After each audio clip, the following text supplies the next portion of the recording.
Okay, so hello everyone again. This is lecture number 4 from the chapter of System of Particles and Rotational Motion. In the previous discussion, which was lecture number 3, we have started with the new concept in vectors, which is vector product of two vectors. So let's begin the discussion from that concept only. So this is lecture number 4 of the chapter System of Particles and Rotational Motion. I am Samir Lawankar. Let's begin our discussion. Okay, so before starting, let us first revise a few concepts which we have already covered in the last 3 lectures, and then we can move on. Okay, so currently we are on the fifth subtopic, that is your vector product of two vectors. Before that, we have completed with introduction, center of mass, motion of center of mass, and linear momentum of a system of particles. Okay, so just a quick revision. First of all, let us understand again what is center of mass basically. So center of mass. Okay, so what is basically considered in all the laws of physics when we are trying to implement the concepts of kinematics? What is the basic concept behind it which we should understand? Let us suppose there is an object with a mass m, which is going with a velocity v, and it has a constant acceleration with a constant acceleration a. So to implement it more generistically or more in more general way, what we can say that what actually is happening is we can assume this mass to be having some point mass. Okay, and all the mass is concentrated at its location, and this particular particle is moving with velocity a, and similarly this particular particle is moving with acceleration a. So this is basically the complete concept of center of mass, and hence we can apply this at any location we require. Then in the starting of center of mass, we first of all understood what is center of mass, how to calculate it. So let us suppose I write it in vector form. So in vector form, the center of mass, the position vector of the center of mass is nothing but equal to 1 upon m integration rdm. Right? If we just separate it into its three vectors across the x, y, and z direction, we can write capital X is nothing but equal to 1 upon m integration x dm. Similarly, y can be written as equal to 1 upon m integration y dm, and similarly z can be written as equal to 1 upon m integration zt. Okay, so I hope this is clear to you. Moving on, then the next concept which you understood here was after the completion of your introduction and the center of mass, we understood motion of center of mass. In motion of center of mass, what was the concept we understood? So basically, if we differentiate this analogy, that is your mr is nothing but equal to m1 r1 plus m2 r2 and so on. Let us say we are taking system of n particle, then it will go until mn rn. Okay, so if you differentiate it once, what we will get? We'll get similarly mv. We will get basically mv is equal to m1 v1 plus m2 v2 plus dot mn vn.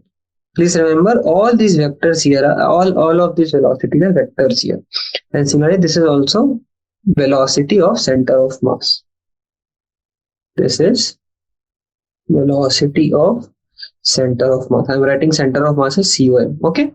If we differentiate this equation again, what we will get? We will basically get mass into acceleration is equal to m1a1 plus m2a2 and so on till mn. Okay. What is this basically? This is nothing but your acceleration of center of mass. So it is basically acceleration of center of mass. Okay, so I hope it is clear till now. Now clearly, yeah, if you see this segments clearly, it is nothing but force acting on particle 1 plus force acting on particle 2 and so on till force acting on particle n. This concept can be understood from the chapter of laws of motion. Now, basically, what is F1? F1 is the summation of all the forces which are being acted on the particle 1. So they can be internal also, they can be external also. But when we applied this concept, when we applied the concept of Newton's third law of motion, we found that all the internal forces of acting on this ith particle is zero, because so all the forces will be equal and opposite to each other, and hence what we can say, we can basically say that F internal is equal to 0. Therefore, what we can say, that mass into acceleration of the center of mass is nothing but equal to F external. Okay, so that is the final output we obtained from this third subtopic, which was regarding your motion of center of mass. After that, we went on to understand the fourth subtopic, which was linear momentum of a system of particles. In this, basically what we did, we know what is linear momentum. It is nothing but mass multiplied by velocity. Simple multiplication of mass with velocity. So what will be the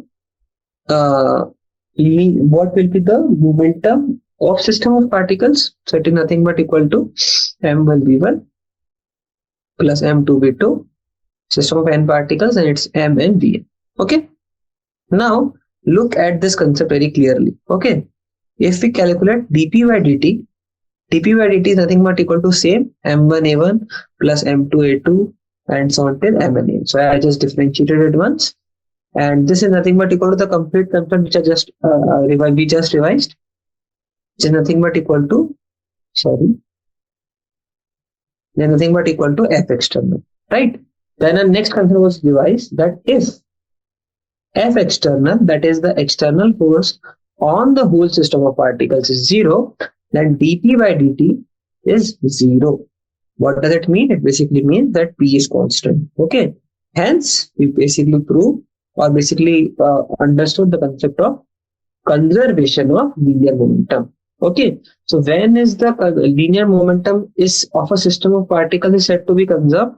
When the total force, when the total external force on the body is equal to 0, then the linear momentum of a system of particles is said to be conserved. Okay. So I hope this concept is also clear to you. And finally, currently we are on the fifth subtopic, that is regarding the vector product of two vectors. Okay. So I hope this concept is clear to you. So let's directly jump to this topic again. We'll just revise quickly and then we'll move forward. Okay. So vector product of two vectors. Okay. So I think these all things are already completed.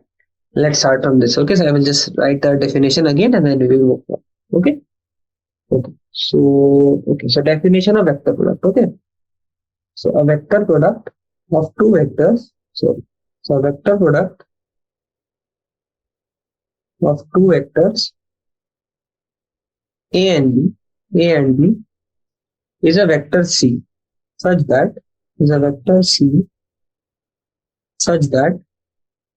first of all you should understand that the magnitude will be what? So magnitude of this is equal to A multiplied by B multiplied by sine theta. Okay. So if let us suppose this is your vector A, this is your vector B, and this is the angle between them, what we can say, what is the magnitude? The magnitude of the cross product is basically equal to AB sine theta. Second thing is about direction. So what will be direction? So direction will be perpendicular to the plane containing A and B.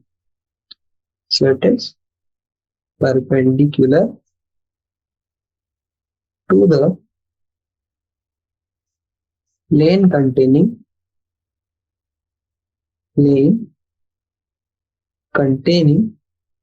vector A and vector B. Okay. So I hope this concept is also clear. Let me explain you the direction again using a simple 3 coordinate axis. So let us suppose this is your x-axis, this is your y-axis, and this is your z-axis. This is basically x, this is basically y, and this is basically z. Okay, let us suppose we are working in xz plane. Okay, so to make it more clear, let us say we are working in xz plane. Okay, so let us suppose this is the vector number A, vector A and this is your vector B. Okay. So, and let us suppose this is the angle theta. Okay, now try to use your right hand rule here very carefully. So what was the right-handed screw rule or what was the right-handed thumb rule? So basically, first of all, let me use another color. Okay, so first of all, let us put our hand in such a position that our complete palm is above this vector A and try to rotate towards B. Why? Because we are trying to do, we are trying to find out direction of A cross B. So first of all, put your palm at A such that it is lying vertically here, something like this, and then go towards B. So when you go from A to B, you can see clearly that your direction of the thumb, the direction of the thumb is in this direction. Okay, and hence that is the direction of C. Okay, but try to reverse it. To try to reverse it, what you will get? So basically, what we need to do now? Just give me 1 minute. Okay. So now this time what we need to do, we'll basically keep our hand in this direction. Let us suppose this is our palm being kept in this direction and we will move in this direction. So if you basically do B cross A, then you can see clearly that the direction will be in minus Y direction. This is exactly vertical. Okay, it is again minus Y direction. Okay, so I hope you understood the direction of movement of your cross vector product. Okay. So that thing being said, we now understand the magnitude also, we understood the direction also. So you can see here, placing at A, going towards B, this is the direction of C. Similarly here also, placing at A, going towards B, this is the direction of C. Okay, fine. So that thing is also understood to us. Then next thing is also we can understand this complete concept using a screw rule also. So there's a concept called as right-handed screw rule. So that right-handed screw rule basically says that if you basically put a screw here, let us say we're seeing from this direction, and try to rotate the screw in a direction from A to B, then the direction in which the screw will go, or the direction in which the screw is being headed into, is basically the direction of C. Okay, so both the concept are same only. Generally, it is easier to use a thumb because a thumb we all have our fingers, so it is very easy to analyze this concept using your thumb and right hand rule. Okay, right hand thumb. Fine. Also, please just remember the concept is that you should use your right hand only, don't use your left hand. That is very important. Okay. Now let us look at some of the properties. Also, let us try to define everything, to compare everything with the concepts of dot vector product. Okay. So this was the basic definition part. Let us now understand some of the properties of your what we can say vector product. Okay. So note that so please first of all just a remembrance part. So if you remember correctly, for scalar product, what is scalar product basically? So scalar product is nothing but A dot B is basically equal to AB cos theta. Okay. Now let us try to find out A cross B. If you find out A cross also, then the first property, which was commutative property, simply says that A dot B is equal to B dot A, and that is fine also. But if you calculate A cross B, the magnitude of A cross B is equal to B cross A, but the direction of A cross B is not equal to B cross. Okay, so that was a similar concept. We just derived it also when we are trying to find direction of A cross B. So A cross B will basically go in this direction, but B cross A will go in this direction. Okay, so simply we can write that A cross B is equal to minus B cross A. Okay, fine. So this was the first property. Now let us look at the second property. So let us say this is the first property here, and basically to understand its behavior under reflection. So behavior under reflection. Behavior under reflection. Okay. So what happens basically under behavior of reflection? So let us say under reflection, what does basically reflection mean? That we are trying to take a mirror image, correct? So if you are trying to take a mirror image of X, what it will be? It will be minus X. If you will take a mirror image of Y, what it will be? It will be minus Y. If you take for Z, what it will be? It will be minus Z. Correctly? So as a result, for the components of vector, what we'll basically do? We'll change A to minus A. We'll change B to minus B. Okay. So can we say that even after reflection is the answer correct? The basic meaning is, let us say we do the vector product of this. What it will be? It will be A cross B, right? What will be the vector product of this?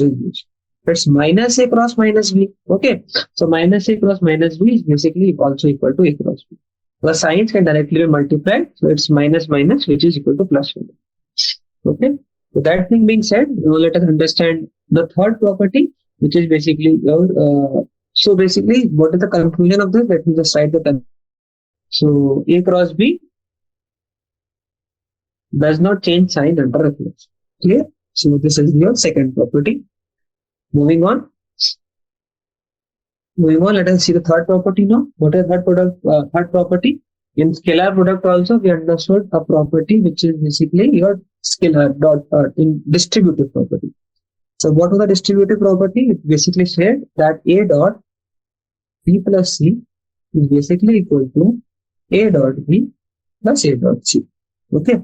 So vector product also has a similar property here. So what is that property? Let me just write.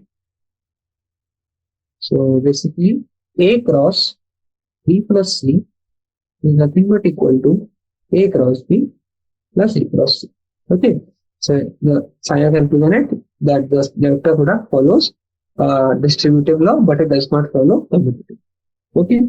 Let's move on more. So let us try to understand about the what we can say more properties here. So let us calculate A cross A now. Okay. So what will be A cross A? Let us try to calculate. That is nothing but magnitude of A into magnitude of A into what will be the angle between them? The angle between 0. That means A cross A is basically a null vector. Okay. Just a quick revision again so that you can remember all the vectors which you have studied. In the chapter of motion in a plane, we started with the first vector, which is basically called as position vector. Okay, let me first write the names and then we can understand them. Okay. The second concept which we understood was basically displacement vector. Displacement vector. The third thing which we understood was basically zero vector or null vector. And the fourth concept we understood was basically your unit vector. Okay. So just for revision, let me just make a graph here so that we can understand again what is basically all this. Let us suppose this is your XY plane, right? Let us say that there was a point P with the coordinates x comma y, and let us say there is a point P dash with some point x dash comma y dash. Okay. So what is the position vector? Position vector is basically a vector which starts from origin and goes to the location design. So basically a vector which is having a tail at the origin or the reference point and goes till the point P is basically telling you the position of that point, and hence this is called as a position vector denoted by R. Let me denote here as R bar. Similarly, what will be the position vector for P dash? This will be the position vector from or P dash. Let me write it as R dash bar. Next thing is displacement vector. So as with time t, the particle P moves from this P position to P dash position. So a vector drawn from the tail of P to the head of P dash is basically called as displacement vector. Let us denote it by d bar. Okay.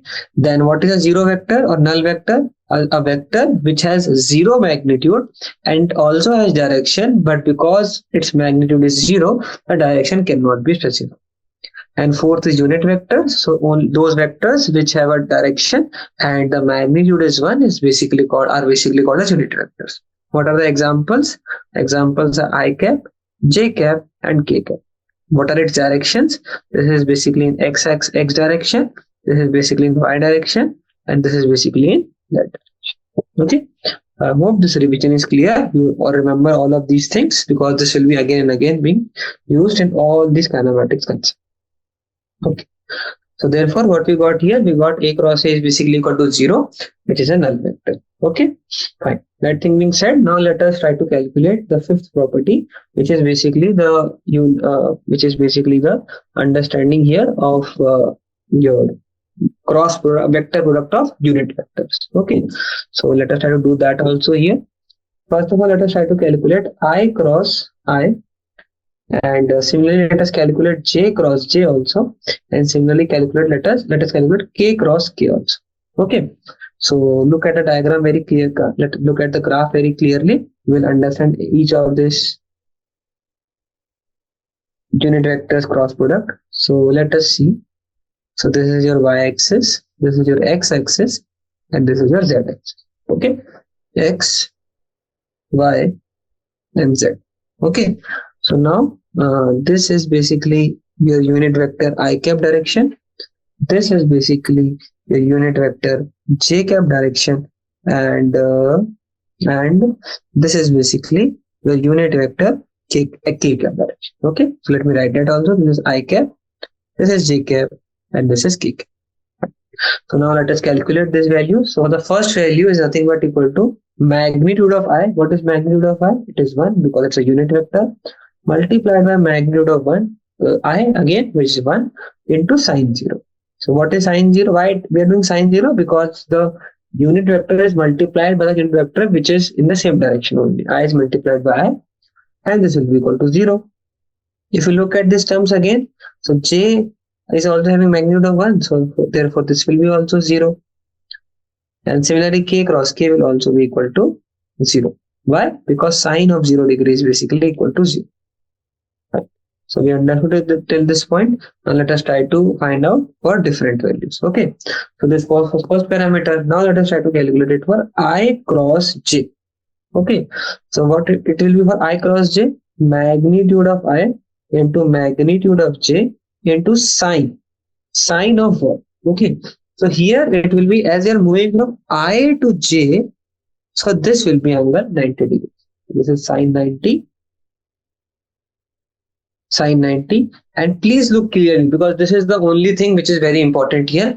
See, so how we will find the direction in which it is moving? Place your palm at I. So basically, let us suppose that our hand is supposedly like this.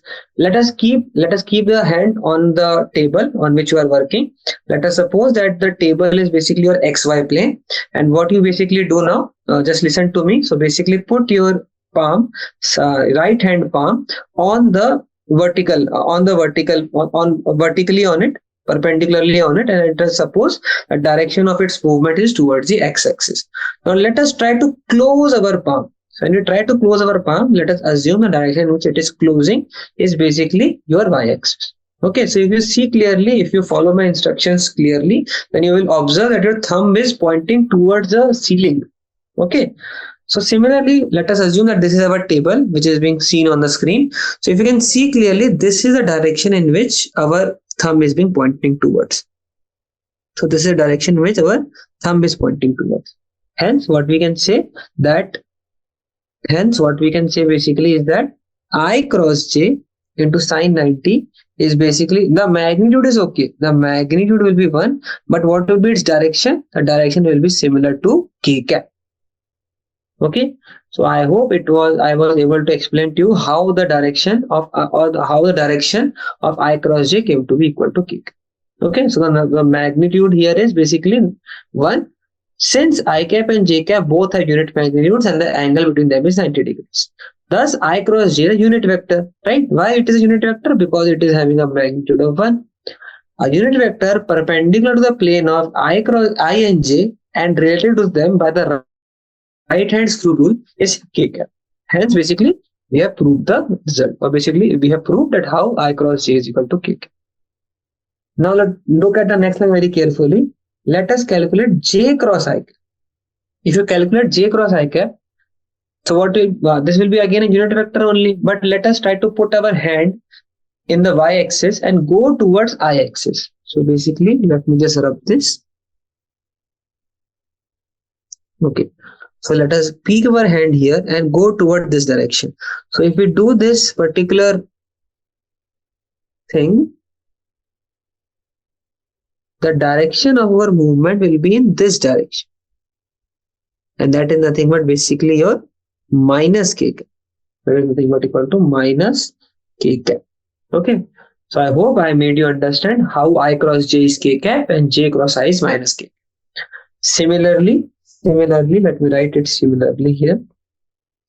Similarly, j cap cross k cap is equal to, now keep your hand towards j, go towards k cap. So you will find that the direction which you will get is basically this. This is nothing but equal to I cap. Therefore, what we can write? We can write, sorry. Therefore, we can also write that your k cap cross j cap is basically equal to minus 18. Okay, so this property I am just assigning using the first property we understood, that is a cross b is equal to minus b cross. Also similarly we can write k cap cross I cap is equal to j cap. Okay, so therefore how it is possible? So let us put our hand at k, go towards your I. So basically when we do this thing, we will find the direction which you are propagating is basically this. Okay, try to solve this, try to find direction by yourself also, so that you can learn the technique of using your right hand thumb rule. Fine, so I cross k cap is basically minus j cap. Okay, so here I cap, j cap, k cap. Okay, so how to remember this? So as we go on toward this direction, so first of all let us take this, so this will basically give us this, right? Then next time it is basically your when we go one way sideways, basically this will give you the answer as this, and again if you go one way sideways, the k cross I, that will basically give you the answer as j. So if you go in cycles towards right, you can directly find the answers for this. Okay, fine. So I hope I made you understand this property also. So that thing being said, now let us understand the sixth property, which is basically understanding this complete concept using your unit vectors, or basically the resolution of vectors. Okay, so let us try to look at this very, very carefully. So let us assume what is the first vector here. It is nothing but equal to axi cap plus ayj cap plus az k cap. What is b? B is equal to bxi cap plus byj cap plus bz k cap. Okay, right. Now let us try to calculate. Now let us try to calculate the value of a cross b. Okay, so what will be a cross b? Let us try to look very, very carefully here.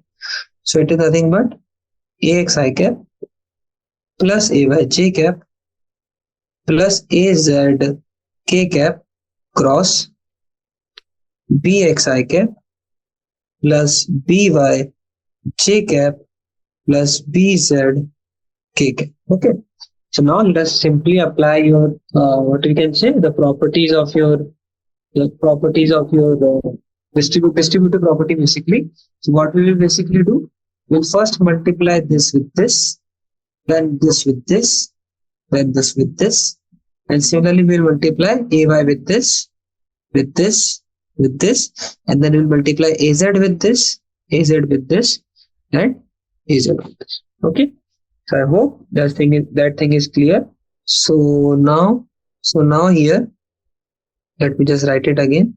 So it's axi cap plus ayj cap plus az k cap cross bxi cap plus byj cap plus bz k cap. Right? So that thing being said here, let us try to calculate. Okay, so now we will just simply use these properties. So you can see clearly I cross I is 0, j cross j is 0, and k cross k is 0, right? But I cross j will give you the value as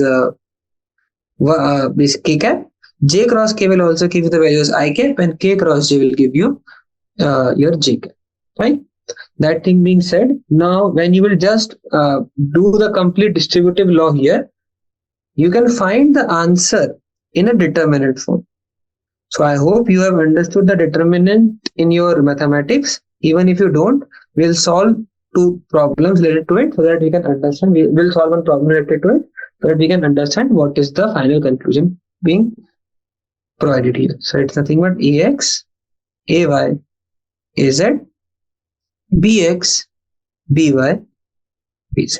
Okay, so that is basically the final answer of your resolution of vectors being done, and that is the answer we get. That is nothing but it's a determinant form. So this is basically a magnitude. So when you will write the determinant of this, we will get the answer of the a cross b.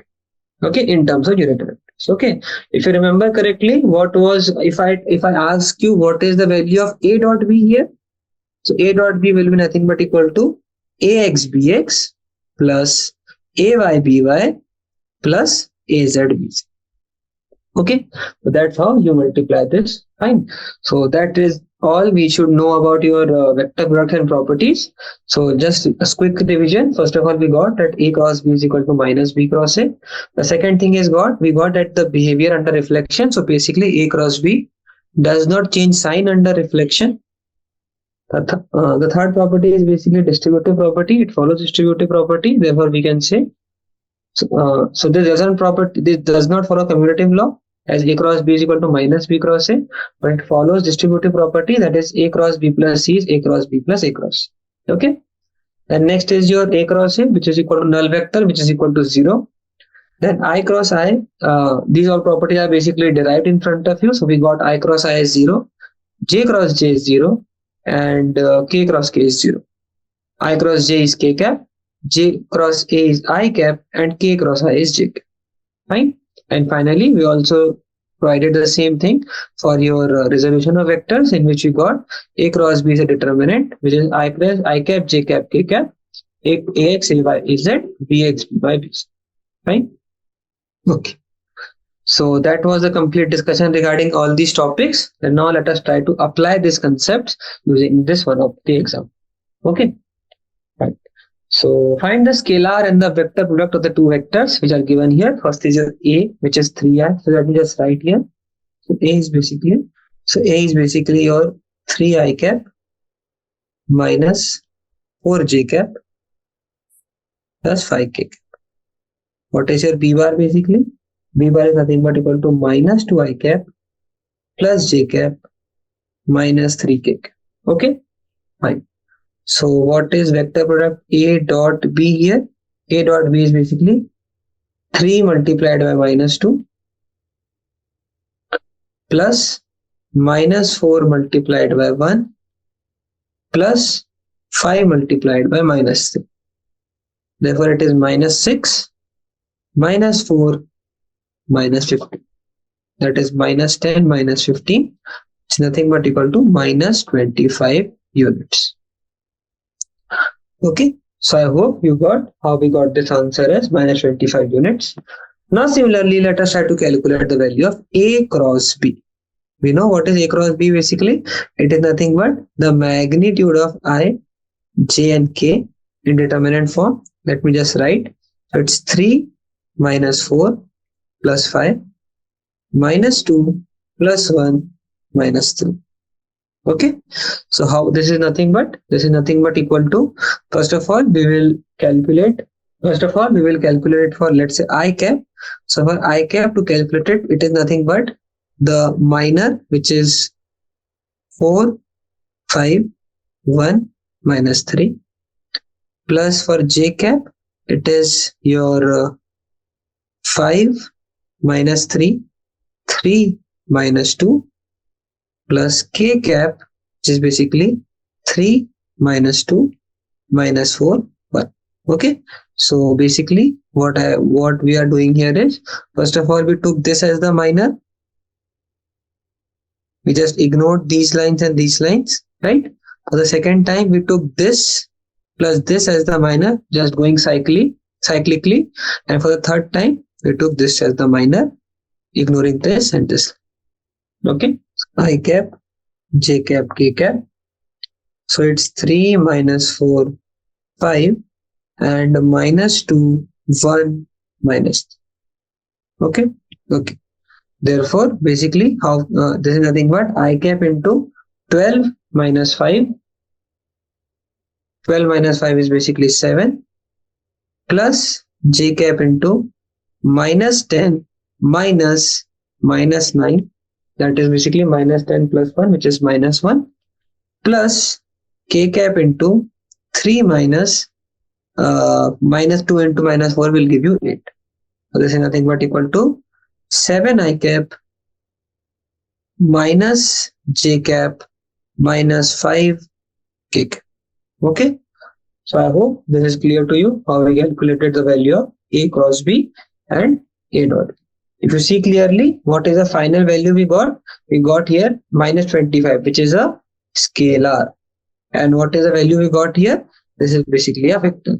So I hope you can understand now what is the difference between a scalar product and a vector. Okay. Fine. That thing being said, let us do a simple exercise, small exercise, so that we can understand more clearly what is being happening here. Let us assume 1 to be 0. So it's 0 I cap plus 0 j cap plus 0 k cap. Let us assume the B to be, let us suppose 3 I cap plus 4 j cap plus 5 k cap. Okay.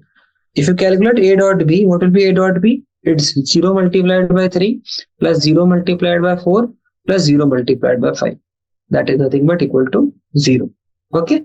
Similarly, A cross B will be what? It will be I cap, j cap, k cap. Put 0, 0, 0 here. It will be 3, 4, 5. Okay. So if you see clearly here, this is nothing but equal to 0 I cap plus 0 j cap plus 0 k cap. So 0 I cap plus 0 j cap plus 0 k cap. Okay, so because everything is multiplied by 0 only, that's so we can clearly see that the A cross B is similar to the vector null vector. Okay, so if a null vector is cross multiplied or is being used in the vector product of anything, the final answer is also a null vector only. Okay, fine.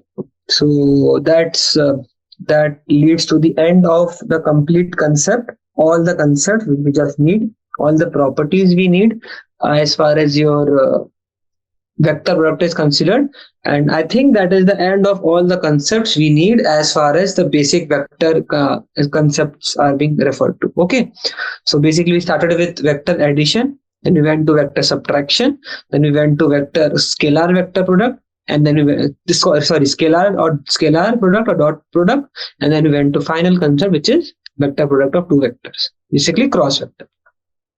Fine. So that was it. Now let us go to the next subtopic. Now let us understand angular velocity and its relation with linear velocity. So this thing is already been explained in somewhat or the another in uniform circular motion. Let us go on. Let us understand more about it, and let us see what is its relation, what is its use here in understanding the system of particles and rotation. So in this section, we shall study what is angular velocity and its role in rotational motion. Okay, so we will see what is angular velocity and its role in rotational motion. We have seen that every particle of a rotating body moves in a circle. So it's clear because we have understood this topic before also. So basically everything moves in a circle. Okay, fine. So we have seen that every particle of a rotating body moves in a circle. The linear velocity of the particle is related to the angular velocity. Okay, so this we have already considered in your motion in a plane chapter. What was its value? Its value was basically nothing but V is nothing but equal to R omega, right? Where this is nothing but your linear velocity, and this is nothing but your angular velocity. There is nothing but your angular velocity. Okay, so I hope this is clear to you. Now the relation between these quantities involves a vector product, which we have learned in the last section. Okay, so now let us understand what is the use of this vector product as we understand here. Okay, so as you can see in the figure here, in the rotational motion of a rigid body, it's the rotation motion of a rigid body, which is about a fixed axis. Okay, so as you can see here, this is the fixed axis being shown here. So it is a rotation around a fixed axis, right? So every particle of the body moves in a circle. As you can see here, every particle of the body is moving in a circle. And if you see clearly, let us now understand whatever is given here. Okay, so let us see here. So what is happening here? First of all, let us suppose there was a particle P which was being kept at this location. Okay, at the initial point. So what is the position vector? This is the position vector, keeping the origin at C. Now with some time t, we also know that what will be the velocity vector direction? The velocity vector will always be tangential to this vector at position at P. Now when we try to rotate by some angle delta theta, so this is nothing but your angular displacement. Okay, it let us say with some time t it moved to a new location which is P dash. So this will be nothing but your R dash. Right. So then what is the value of angular displacement? Angular displacement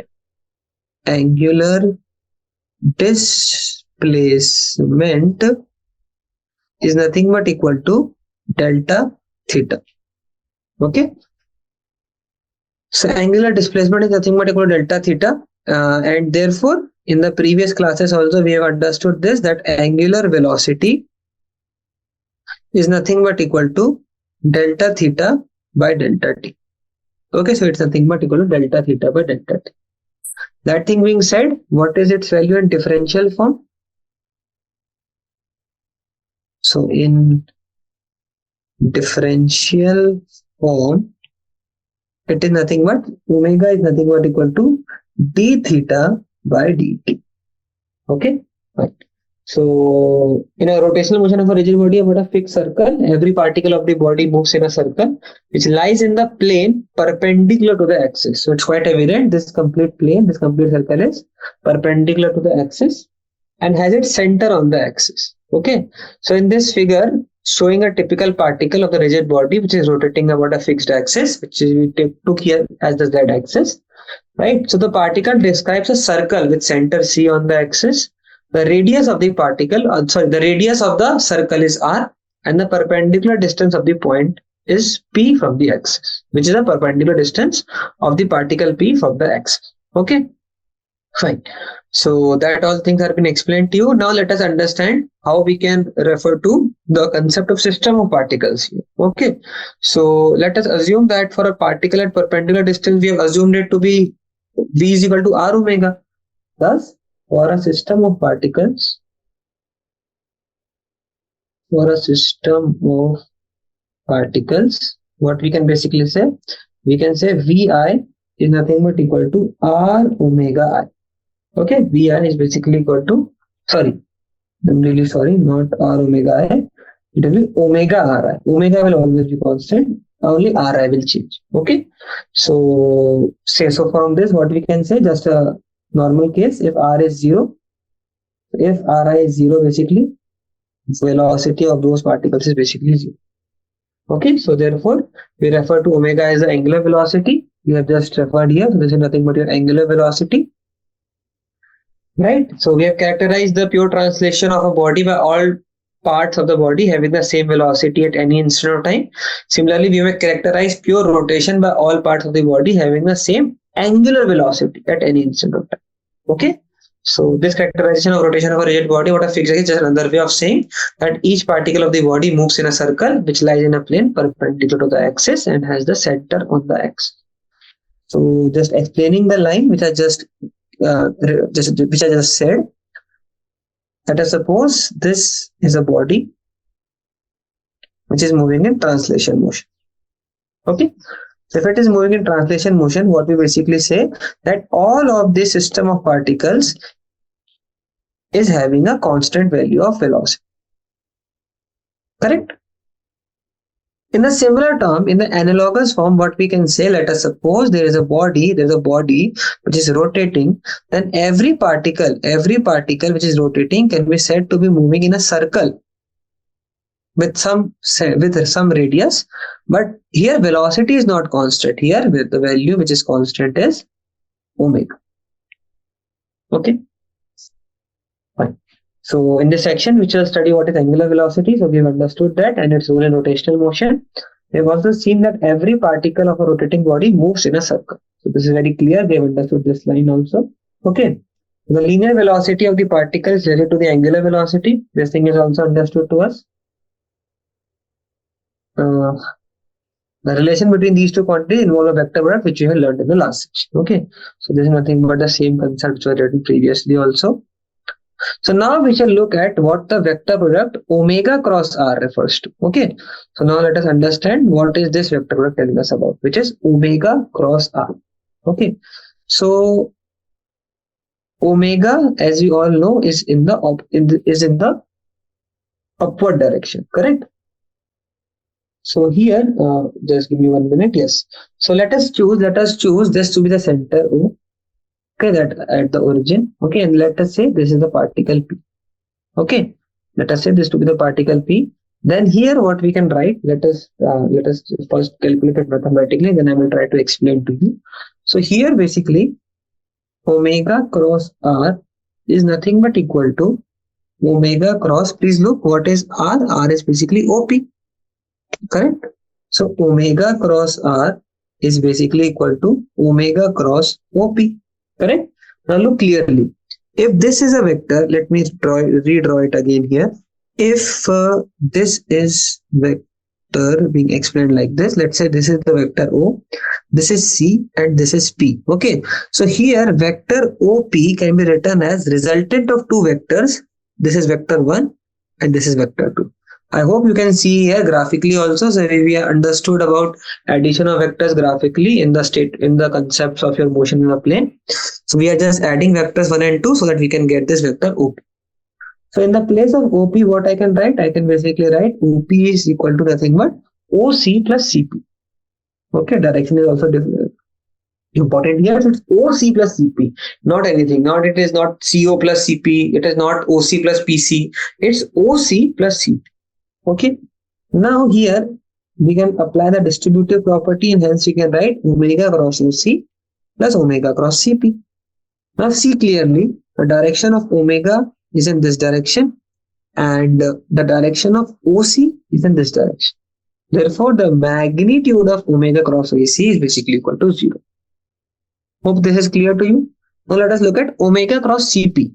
So omega is in this direction and your CP is in this direction, which is basically 90 degrees, right? So what we can basically write?